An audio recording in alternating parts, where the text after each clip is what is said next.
Hey everybody, it's Eric Sylvia here from mymortgageradio.com, an American financial network, bringing you another edition of Mortgage Q&As. This is episode 8, and it's actually the first of a two-part series concentrating on the most common terms you'll hear in the mortgage process and why these terms are important to you as the borrower so that you're well informed and can go into the mortgage process kind of demystified as to what all these terms mean. So sit back, grab a cup of coffee, relax. We'll get this information presented to you in a fairly straightforward method. As always, please like us on Facebook, Instagram, YouTube. You can follow us on YouTube by subscribing to our YouTube channel. And we look forward to seeing you in the future. As always, if there are any questions that we're not answering here for you, please reach out to me on some form of social media or email, and let me know what questions you'd like to see answered in upcoming episodes. All right, folks, thanks for joining us again. Have a fantastic day.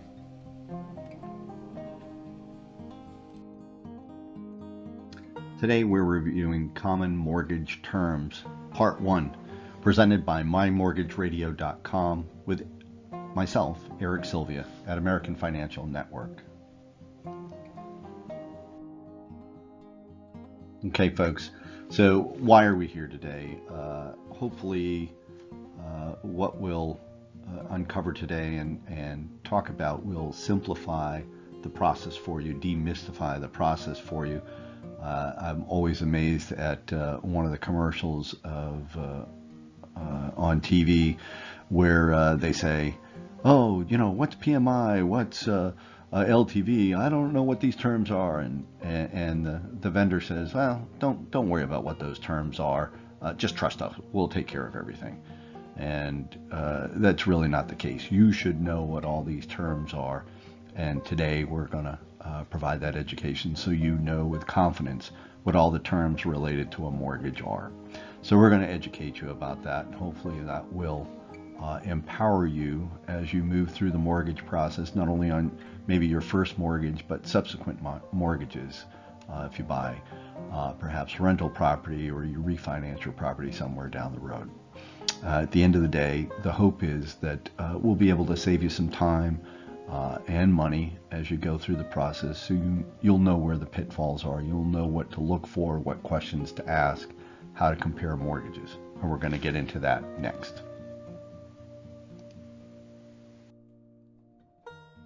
Okay, so today we're going to talk about the 10 most common mortgage terms that you'll hear. Part 2 will go into some of the other mortgage terms that you'll hear in the process, but I wanted to focus Part 1 on the top 10 most common mortgage terms that you'll hear. So let's just jump right in. APR, which is annual percentage rate, COS or contract of sale, DTI or debt to income ratio, EMD or earnest money down, FICO, the Fair Isaac Corporation and what that means to you, HOA or Homeowners Association, HOI or Homeowners Insurance, LTV or loan to value, PMI, also known as private mortgage insurance, and lastly, pre-approval. What is it? It's your ticket to board the home buying train, and we're going to talk a little bit about why it's so important in the process. Okay, first of our mortgage terms, annual percentage rate. So this is an important one, and it differs from the interest rate, which is the rate at which the bank is loaning you the money for your home. The annual percentage rate not only takes into account the interest rate, but it also factors in other costs, such as closing costs and lender fees. The APR provides a more holistic view of your total mortgage cost related to you on an annual basis in the form of a percentage. So not all costs are represented in the APR, such as your lender required credit report, appraisal or inspection fees, and other third-party fees. Consumer Finance Protection Bureau, or the CFPB, requires mortgage lenders to give you a loan estimate, which includes your APR. And we talk about loan estimates a little bit later on, both here and in part 2. And as a general rule of thumb, interest rates and APRs have an inverse relationship. It means while one is declining, the other is increasing. So a low closing cost or no closing cost loan with a higher interest rate equals a lower annual percentage rate, as opposed to when paying loan closing costs, including buying down discount points for a lower interest rate, that results in a higher APR. Okay. Contract of sale.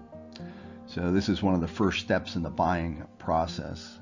Once you get pre-qualified and you identify your realtor, you're going to go out and look at properties, and when you're ready to buy a property, your realtor is going to draw up a contract of sale. Contract of sale can also be a legal document between two parties.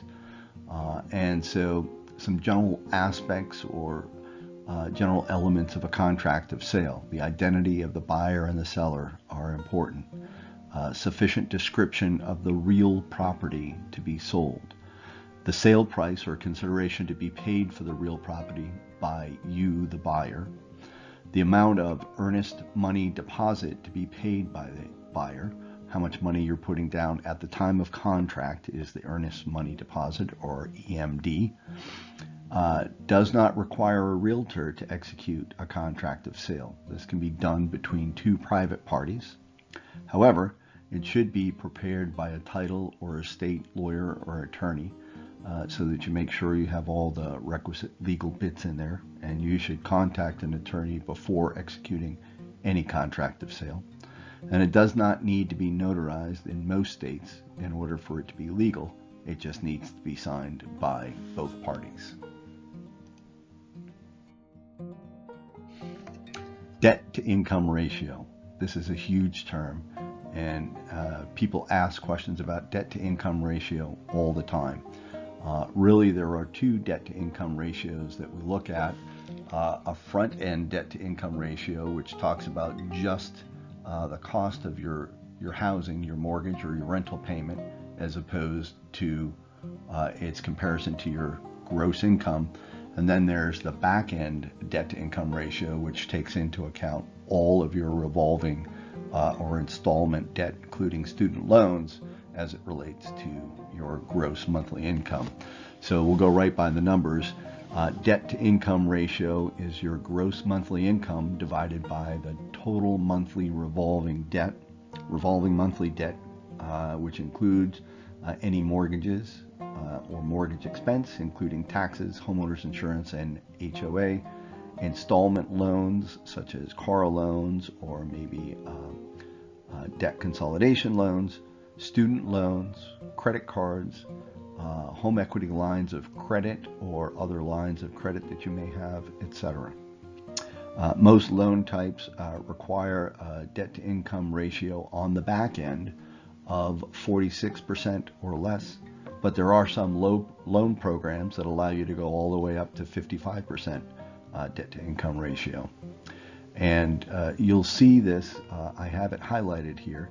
The debt to income ratio is a determining factor for the interest rate offered in some loan types. So based on your debt to income ratio, the loan to value, as well as your FICO credit score, those are some of the determining factors of the interest rate that you qualify for at the end of the day. So you'll see that phrase, a determining factor for the interest rate offered in some loan types, a couple of different times in this presentation, and you'll want to take note of that. Okay, earnest money down. We talked about this a couple of slides ago. Earnest money is put down when making an offer on a real property to show that you're serious about purchasing that property.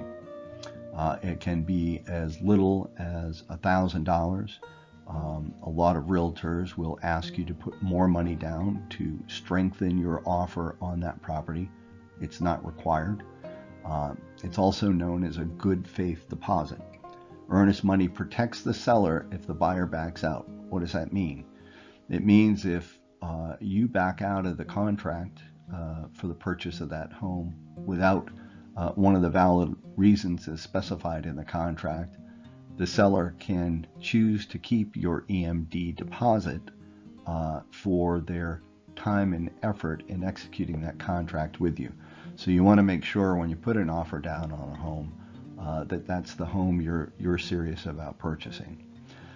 Typically it's around 1 to 3% of the sales price, but as we said earlier, can be as little as $1,000. And it's usually held in escrow by the title company or by the realtor until the deal is complete, and then it gets added together with the rest of your down payment at closing. So you don't ever lose that money. It just adds on to your down payment as part of your closing. Okay? All right, next, the FICO score. This is the big one that everybody worries about. Did you know that we have loan programs that go all the way down to a 580 FICO score? So if you're not sure if you're ready to purchase a property, you should contact a qualified lender and get the details about what you are qualified to purchase. So FICO is short for the Fair Isaac Corporation. These are the folks that gather the data from the 3 credit bureaus. And it's actually a 3-digit number based on the information on your credit reports from Equifax, TransUnion, and Experian. It helps lenders determine how likely you are to repay your loan.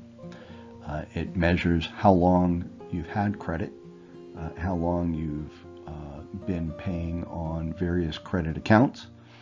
It also indicates how much credit you have and what portion of that credit is being utilized, i.e., do you have a credit limit on $1,000 credit card and you've only used $400 of that $1,000 credit limit, or do you have a $1,000 credit limit and you actually have a balance on that card of $1,100?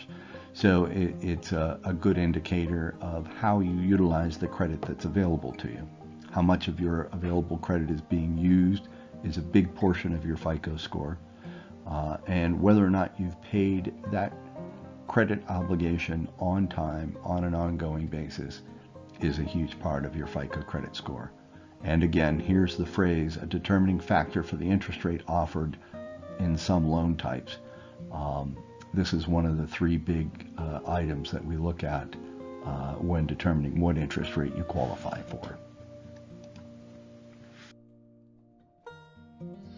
Homeowners Association. Okay, a lot of folks have questions about homeowners associations, and you typically see these in 3 different property types. Of course, a condominium always has an HOA. A townhome has an HOA most of the time. And lately, planned urban developments, or PUDs, or communities that have a collection of homes all built maybe by the same builder, often have homeowners association fees. So let's dig into what these HOA fees are. A homeowners association is an organization, a subdivision, planned community, or condominium building that makes and enforces the rules for the properties and the residents. Those who purchase property within an HOA's jurisdiction are automatically entered into the membership and are required to pay the HOA dues, which are disclosed at the time of the contract, also known as HOA fees. Some associations can be very restrictive about what members can and can't do with their properties, whether or not you ultimately rent your property, whether or not you can paint the mailbox purple. All of these are common restrictions in HOA, so it's a good idea to read the HOA rules and guidelines or bylaws when making an offer on a property. Dues are different based on what the services are that the HOA offers, whether it's trash, landscaping, snow removal. They have all different services depending on whether there's a game room or a clubhouse or tennis courts or a pool or bike paths. They're all different fees that are rolled in. HOA fees are included in the calculations for your debt to income, but are not typically included in the mortgage payment. And what we mean by that is, as we're determining how much debt to income you can afford, the HOA fee for a particular property is included in that calculation, but it won't be included in your monthly mortgage payment. Typically, those are paid out of pocket quarterly directly to the HOA association. And then lastly, condo HOA fees typically include some of the cost of homeowners insurance, since the homeowners actually own only from the drywall in their properties, as opposed to a townhome where you own the entire structure, the exterior walls, the roof, the windows, the doors are all owned by the homeowner. In a condo, what you own is actually from the drywall in, and the condo association picks up maintenance for the rest of the structure. Homeowners insurance. So this part is included in most mortgage payments as a part of your escrow payment on the mortgage. Homeowners insurance is a standard policy which insures your home's structure or your house and your belongings in the event of a destructive event, such as a fire or a flood or a hurricane. The most popular policy is called an HO3, which provides coverage for the structure of the home, the personal belongings, as well as personal liability coverage if someone were to get hurt on your property, would cover that happenstance as well. It also provides the broadest coverage protecting against disasters and perils, as previously mentioned. So most folks, I recommend that they first contact the company that they have their auto insurance through, since bundling is a fairly common and popular practice now. You get a break on your homeowner's insurance if you go through the same company that you insure your car with. And I'm sure you've all seen the commercials. But they can explain to you the ins and outs of the different types of coverage that you might want to have on your home, and what the benefits or pros and cons are of each of those coverages. Loan to value ratio. Loan to value is the total amount of the loan divided by the appraised value of the home. It's typically expressed as a ratio or a percentage, i.e. 78% LTV, and it's used to determine if mortgage insurance is required on the property or the loan. And again, here's that phrase: it's a determining factor for the interest rate offered in some loan types. One of our future sessions here on My Mortgage Radio Q&A is going to cover some of these fantastically low rates that you see advertised out there, and what some of the various constraints of these fantastically low rates are, and how they can be acquired. And LTV, especially a low LTV, is one of the factors that definitely determines where you fall in the rate spectrum. Okay, private mortgage insurance. So everybody talks about PMI.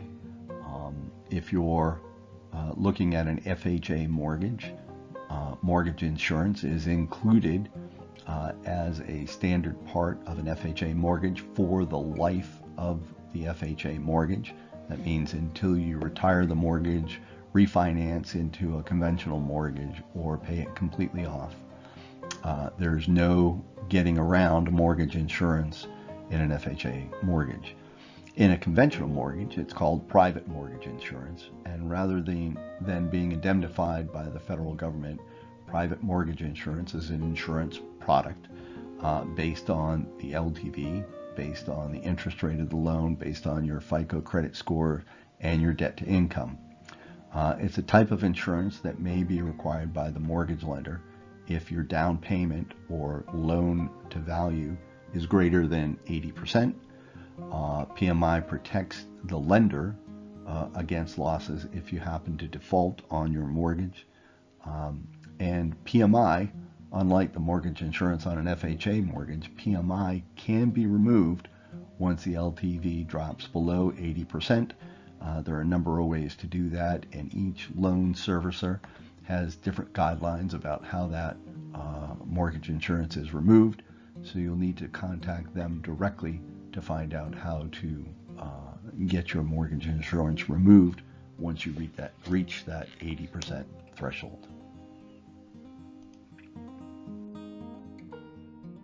Okay, and the last on our list of the top 10 mortgage terms that you need to know, the pre-approval process.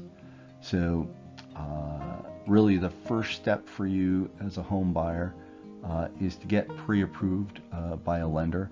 In today's market, most realtors will not take you to see homes for purchase unless you come to them pre-approved by a lender. So it's good to get that out of the way first, and it actually gives you a great deal of information about your mortgage readiness. So it's typically conducted by a lender such as myself. It examines your readiness to purchase the home from a number of different perspectives. It helps you to determine what your purchasing power in the market is, so that you know where you stand, what you can afford, and what you should afford when looking at new homes. As I said before, it's required by a majority of the lenders in today's market before they'll take you to show homes, and the results in a pre-approval letter that will be included with your offer to purchase a home. So it's a letter that I will actually provide to my clients regarding what their pre-approval amount is. And I always tell my customers in the pre-approval process, there's the amount that the numbers or the math says that you're qualified for, and then there's the amount that you're comfortable in paying in a mortgage payment. And that's really the amount that we're interested in looking at to see how that fits in your personal budget, what you're comfortable in paying. Really the process that I go through with my customers is to determine where are they going to be the happiest in their mortgage, and what does that mortgage amount look like, which is often far less than what they actually qualify for. So I try to take the ego factor out of it, try to take some of the guesswork out of it, and work backwards from what you're currently paying now on maybe a rent or the mortgage in your current home. And we work backwards from there to see where you'd be comfortable in a new mortgage, so you don't end up, and the term that's commonly used, you don't end up house poor. You have money in your budget after the mortgage is paid to do things like go out to the movies or go out to dinner, or pay for some extras that always pop up when you own a home. So we want to determine what you're comfortable paying each month. Again, you should always contact a qualified lending professional to get pre-qualified before you go out and look at homes. Okay, so let's preview what we're going to cover in part 2 of the series. We're going to take a look at your deed versus the note, two different aspects of the mortgage and mortgage process. The escrow, we talked a little bit about escrow, what it is. We'll go through that. The appraisal, and what the appraisal is as opposed to what the home inspection is.